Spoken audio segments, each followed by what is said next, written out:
Today's Tips du Jour mailbag question comes to us from Florida.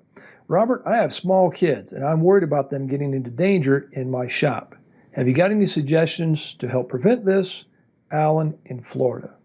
Well, Alan, good for you for recognizing this as a potential hazard.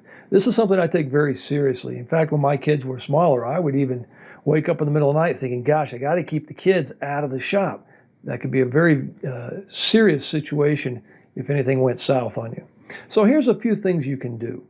Those little plastic kitty locks that you put over doorknobs, you have to squeeze to be able to turn the knob. Most kids don't have the force in the hand yet to be able to turn that. So at the very least, put something like that on your shop if that's how you access your shop. You can also just put a lock on the door. Lock it up. Don't let anybody in there. Another something you should be very, very concerned about if the kids are in the shop or if you allow them in the shop or even if they just happen to get in there somehow when you're not looking is the switch, the turn-on switch for most of the machinery is right about eye level for those kids. So it's very attractive for them to reach up and turn that switch on. And that could be a potential hazard if they're able to get the machine to turn on. So I like to unplug all of my equipment around the shop so that the kids can't turn it on. If they happen to turn the switch on, then it's already unplugged. You also need to be concerned about chemicals and solvents if you have those in your shop. Some kids may get into it, drink it, whatever. Who knows what can happen. Even just getting on their skin and being exposed to it can be a potential problem, and they could wind up getting poisoned or something more serious. So make sure that your solvents and your chemicals are put up out of the reach of children. Also, the sharpness of your tools, your chisels, your planes. I mean, you can get hurt very seriously. We've all seen pictures on the internet of woodworkers that have been hurt.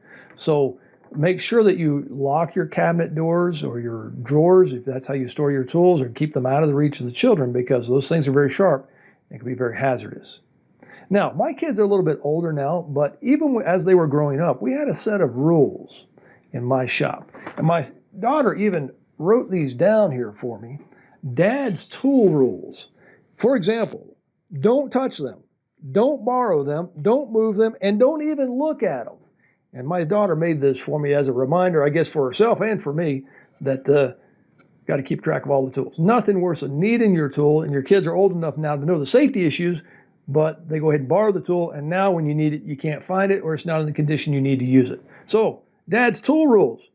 Think about that. Go ahead and start rehearsing that. Teaching them, from 6 months to a year, as soon as they can start to understand, go ahead and rehearse Dad's tool rules, and then as they get older, they already know that, hey, tools are off limits. And then as they gradually get older, if they show an interest, perhaps you can check them out on the machinery, and it could be a great time for the parents to get together with the kids. All right, I hope you found this information useful, but do take this very seriously. Happy building.